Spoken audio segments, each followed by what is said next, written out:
Welcome back. We start from Afghanistan, where at least 11 policemen have been killed and 6 others wounded after the Taliban stormed a police base in Baghlan province. Officials say the overnight attack was carried out with the help of a policeman inside the base. 6 others were wounded in attack in Pule Khumri. Taliban spokesperson Zabiullah Mujahid, however, put the death toll at 17. Meanwhile, the Taliban have prevented Afghan forces from reaching the wreckage of a US plane which crashed in Ghazni yesterday. The Taliban claim they shot down the jet, but the United States denies this claim. Moving on to China, where the death toll from the Wuhan coronavirus has now hit 106. Officials say over 4,000 people are now infected, with over 30,000 in medical observation. More in this report. The Chinese government has sealed off entire provinces, isolating over 50 million people to curb the deadly coronavirus. Over 4,000 people are infected in China, with cases also confirmed elsewhere in Asia, Europe, and North America. The US consulate in Wuhan is preparing to fly its diplomats and other Americans out of the country. Japan, Mongolia, France, and other governments are also preparing for evacuations. As you know, we are in the process of evaluating the possibilities of repatriating French nationals, some 100 French nationals who sometimes requested, obviously in conjunction with the other ministries, the armed forces, the interior, in order to prepare the operation as smoothly as possible. US President Donald Trump has offered to help China in combating the spread of the virus. But the National Health Commission of China said difficulties for the patients seeking treatment for the virus have decreased. So these 10,000 available beds are sufficiently able to alleviate the needs of those infected and the suspected cases, including those showing symptoms of fever and have to be warded for further inspection. The World Health Organization has also admitted its initial assessment of the threat was incorrect, saying it was high, not moderate. Symptoms of the disease include fever, cough, and breathing difficulties. In a related development, Pakistan's Foreign Minister Shah Mahmood Qureshi says no Pakistani in China has been infected by the coronavirus. In an interview, he said all precautionary measures are being taken to safeguard the Pakistani community in China. The Foreign Office said Pakistan's embassy in Beijing is in touch with its citizens in China. Meanwhile, Prime Minister Imran Khan has ordered an interministerial meeting to discuss preventive measures. In a notification, it is said the meeting will be attended by the Prime Minister's health advisor, the Foreign Office, and Health Ministry officials. Earlier, the Chinese ambassador to Pakistan, Li Jianzhou, also assured the safety and health of Pakistani citizens in China. Now from India, where the Supreme Court has granted bail to 17 convicts of the 2002 Gujarat riots. The convicts were serving life terms for burning 33 Muslims alive in Sardarpura village of Mehsana district. In its verdict, the top court ordered the convicts to social and spiritual services. The court told the offenders to leave Gujarat and move to the state of Madhya Pradesh. 14 of the 31 convicts were already acquitted by the Gujarat High Court in 2016. At least 1,000 people, mostly Muslims, were killed in a 3-day violence while Narendra Modi was the state's chief minister. A leader of India's ruling Bharatiya Janata Party, Anurag Thakur, has incited violence against anti-citizenship law protesters. Speaking at a rally in New Delhi, Thakur asked the crowd to chant, "Shoot down traitors." In a video, Thakur can be seen shouting, "Traitors of India," to which the crowd responds, "Must be shot down." India's Election Commission has so far not taken any action against this hate speech. Meanwhile, the countrywide sit-in against the anti-Muslim law continues in Kolkata, New Delhi, Mumbai, and Lucknow. The all-women sit-in have refused to end the protests until the government withdraws the controversial act. Now from Middle East, a motion calling for Tehran's withdrawal from nuclear non-proliferation treaty has been filed in Iran's parliament. The House also received a motion on inflicting punishment on countries cooperating with the US in anti-Iranian sanctions. State media says the parliament has not yet set the date for discussion and vote on the motion. Iran has warned of exiting the treaty if the EU3 formally accuses Tehran of violating the 2015 nuclear deal in the UN. Germany, UK, and France threatened to activate trigger mechanism after Iran reduced its JCPOA commitments. Iran's President Hassan Rouhani says ties between Tehran and Moscow are growing despite US pressure. Rouhani met chairman of Russian Assembly's lower house, Vyacheslav Volodin, in Tehran. The president said bilateral agreements are being implemented and the two countries' parliaments can help develop ties. He also hailed Moscow's stance over the assassination of Commander Qasem Soleimani. Rouhani said joint maneuvers between Iran, Russia, and China mean that the three countries are determined to have closer relations. Volodin said Tehran-Moscow ties are in a good momentum and the Russian Assembly will help implement the government's decisions. In the US, President Donald Trump says his Middle East peace plan will be unveiled today. He was speaking alongside Israel's Prime Minister Benjamin Netanyahu at the White House. Trump said Palestinians would ultimately support his plan. Netanyahu says the peace plan may be the opportunity of a century. Meanwhile, dozens of activists have been protesting against Trump's peace plan outside a UN office in Gaza City. Earlier, Palestine's Prime Minister Mohammad Shtayyeh urged the international community to boycott the plan. Illegal Israeli settlers have torched a Palestinian school and sprayed racial slurs on its walls in the occupied West Bank. A spokesperson for the Education Directorate, Iyad Awad, says a group of settlers stormed Nablus Secondary School and set fire to a classroom.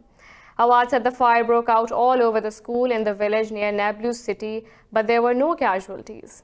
He said the settlers also sprayed racist slurs in Hebrew on the school's walls. Palestinian towns and mosques often suffer repeated racist attacks by the illegal Jewish settlers. The incident comes hours before the release of US President Donald Trump's Israel-Palestinian peace plan, which the Palestinians have already rejected. Schools in northern Nablus are exposed to the settlers' violations and disturbances, which they carry out with the protection of the occupying army. But this will not deter us. The educational cycle will continue. The UN Security Council has called an emergency closed-door meeting today at Britain's request over a fresh outburst of fighting in Yemen. Battles between the government coalition and Houthi rebels have increased, killing hundreds over the past week. The US-backed Arab coalition stepped up its airstrikes on rebel targets in Sana'a, while Houthis began shelling government-held areas. Houthi officials say the coalition launched 29 airstrikes targeting the front lines at Sana'a, Al-Jawf, and Najran. They claimed significant gains with the capture of the strategic road linking Marib with the border province of Al-Jawf. Yemeni Prime Minister Ma'in Abdul Malik Saeed says his government will confront the Houthi advances. Meanwhile, the UN envoy for Yemen, Martin Griffiths, says the combatants must reduce the violence and renew commitments to a peaceful resolution. The US has urged Iraq to uphold its sovereignty in the face of alleged attacks by Iran on US facilities in Baghdad. In a phone call with Iraqi Prime Minister Adil Abdul Mahdi, Secretary of State Mike Pompeo expressed outrage over the assaults. The Iraqi PM's office said Mahdi promised to strengthen security for the American embassy in Baghdad. Pompeo's call came after a mortar attack on the consulate, which resulted in 3 injuries. The secretary urged the Iraqi government to protect facilities as protests against Baghdad and US forces sparked fear of a wider conflict. The State Department statement said, the attacks demonstrate a wanton disregard for Iraqi sovereignty. It said, they also represent a failure to rein in dangerous armed groups. Meanwhile, anti-government protests in Baghdad continue for the 3rd day despite clashes with security forces. US President Donald Trump has discussed developments in Syria and Libya with his Turkish counterpart Recep Tayyip Erdogan. White House spokesperson Jude Deary said the two leaders discussed the need to eliminate foreign interference in Libya on a phone call. Deary said Trump and Erdogan emphasized on maintaining a ceasefire in Tripoli. He said both leaders agreed that the violence being carried out in Idlib must stop. During the phone call, the two leaders also discussed the situation in the eastern Mediterranean. The UN has held Libya's rebel commander Khalifa Haftar responsible for killing 53 migrants at Tajura last July. The body has called for a deeper investigation to decide if the attack amounts to war crimes and to fix responsibility. In its investigation report, the UN support mission in Libya said the airstrikes were carried out by LNA or a supporting group of Khalifa Haftar. The report says Haftar's forces had complete information about the presence of unarmed refugees at the camp. It also points out that there were 2 air raids on the same camp, which rules out a lack of information about the target. The report has also criticized the UN-recognized Libyan government for its failure to relocate the refugees after the first attack. We have a lot more coming up right after this short break, so stay tuned.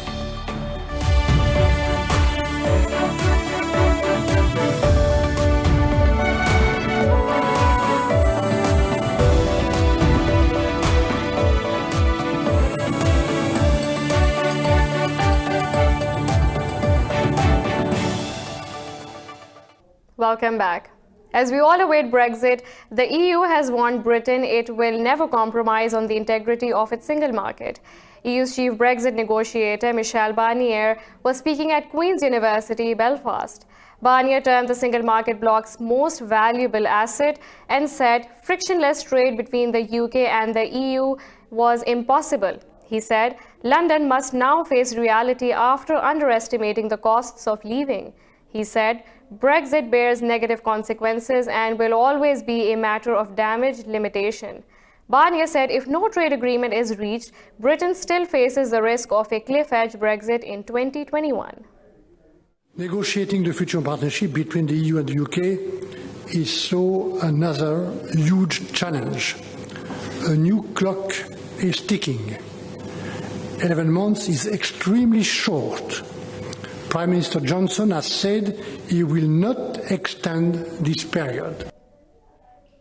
It's the final week in Brussels for the 71 British members of the European Parliament. It is a painful time for those British MEPs who believed in the European Union, but for those who believed in Brexit, it is a moment of victory. More in this report. Labour Party delegation leader Richard Corbett has been a member of the European Parliament since 1996. Now the British Prime Minister Jeremy Corbyn's Brexit plans have fallen into place. Corbett's run in Brussels is ending on midnight this Friday. He terms the Brexit campaign that won the 2016 referendum one of the most dishonest in the UK's political history. I was first interviewed on this very bench 20-something years ago, so to come back here in a way to end it off is a very special moment. The next few days I'm packing up my boxes, I'm making, sadly, my staff redundant. I'm beginning to think what I might do for the future, but I've not decided yet. Brexit Party MEP Claire Fox has a different take on matters. She says the European Parliament is too inefficient at legislating and sees the unelected European Commission's role in the EU as undemocratic. For her and other Brexit Party MEPs, this is a historical victory for their country. Of course, I'm pleased because now I feel that people will at least feel the first stage has happened. You know, we will have technically left the European Union, and we decided to do that a long time ago. So, of course, I'm relieved at that. Pro-EU MEPs fear that with a right-wing government running the UK without the EU's regulations, environmental protection will be weakened and workers' rights watered down. But these battles must now be fought at home, not in Brussels. German Chancellor Angela Merkel has renewed her support for EU membership negotiations with Albania and North Macedonia. Merkel was speaking ahead of a meeting with Albanian Prime Minister Edi Rama in Berlin. Merkel said Germany supports the inclusion of Western Balkan states in the EU. The Chancellor said the European Union will also greatly benefit from the region's integration into the body. She said both countries have made significant progress in recent years, including judicial reforms. Last year, France blocked the opening of EU membership talks with Albania and North Macedonia, saying more work needed to be done. The UN says the Sahel has seen a significant increase in violence against children as an insurgency rages across the region.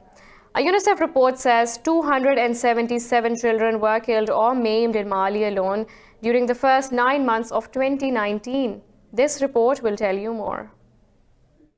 The report said the number of children affected has doubled over the previous year, with nearly 5 million needing humanitarian aid. UNICEF says despite support from French and UN troops, Mali has been struggling to quell an insurgency that broke out in 2012. French Armed Forces Minister Florence Parly has warned the expected US withdrawal from the region will make matters worse. The US support is critical to our operations, and that its reduction would severely limit our effectiveness against terrorists. But as it has been said, the decision is not yet made. The conflict has since spread to the neighboring states of Burkina Faso and Niger, inflaming ethnic tensions along the way. In the Central African Republic, at least 50 people have been killed in clashes between rival groups in Braya town. Officials say it's difficult to give the exact number of casualties, as some bodies were immediately buried by relatives. The clashes are the latest test for a nearly year-old agreement aimed at bringing peace to the country. Deeply impoverished despite its mineral wealth, the country has been in the grip of militia violence since 2013. 12 people, including a woman and 2 children, have died in a fire that broke out in a factory in Pakistan's eastern city of Lahore. Emergency services say 2 others are injured. The officials say the blaze began when a cylinder exploded at a spray factory in Shahadra area of the city. They say the intensity of the fire caused the building to collapse. 10 fire vehicles reached the spot and brought the fire under control. Australia has warned of a new rise in bushfires, with predictions that soaring temperatures and high winds will make a return. Officials say the changing weather could reignite some fires and ignite fresh ones in the hard-hit eastern states. The New South Wales Rural Fire Service has told its communities to strengthen bushfire defences. In the meantime, thick, hazardous smoke is covering the Australian capital, Canberra. Defence and Emergency Services officials are urged residents to be ready to evacuate. Since September, Australia has been battling bushfires that have killed 33 people and over 1 billion native animals. Bolivia's ex-president Evo Morales criticized the candidacy of his successor, interim President Jeanine Áñez. Áñez had announced she will be a candidate in the election on 3rd May. The ex-president said Áñez's decision to run casts a great doubt over the transparency of elections. He criticized Áñez for running for president.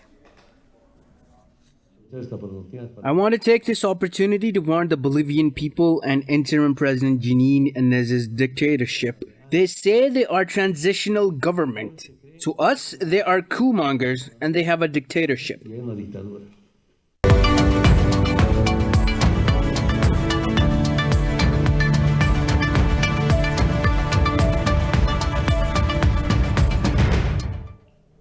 The UK is set to decide on the future of Huawei's 5G network today at a National Security Council meeting.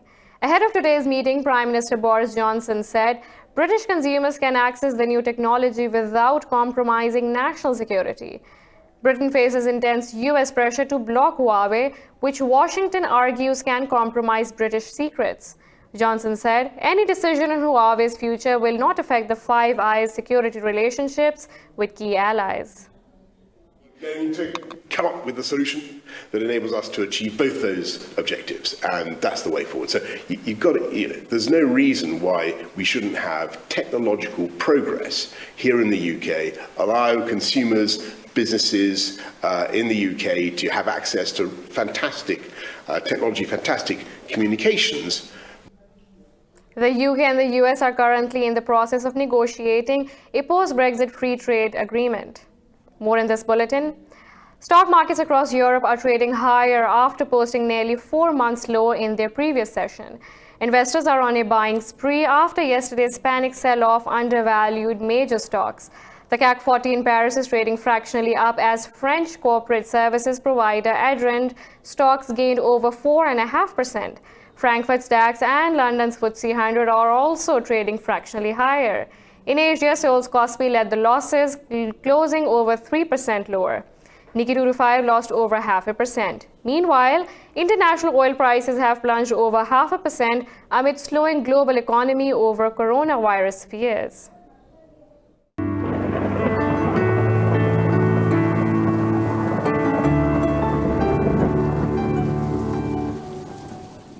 Now let's look at the weather from around the globe.